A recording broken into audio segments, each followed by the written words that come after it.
ఈరోజు మనం చాలామంది ఫ్రీక్వెంట్‌గా అడిగే క్వెషన్, కొంతమంది గూగుల్‌లో చదివేసొస్తారు. కొంతమంది ఓన్‌గానే అడుగుతారు.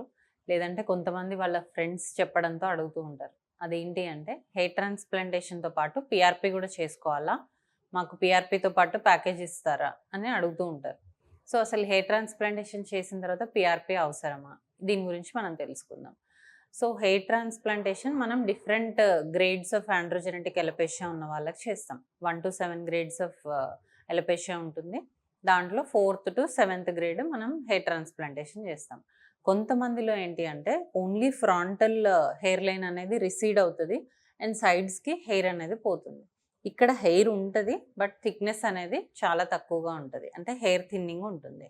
సో, అప్పుడు మనం ఏం చేస్తామంటే ఎక్కడైతే కంప్లీట్‌గా బాల్డ్ అయిందో అక్కడ హెయిర్ ట్రాన్స్‌ప్లాంటేషన్ చేస్తాం.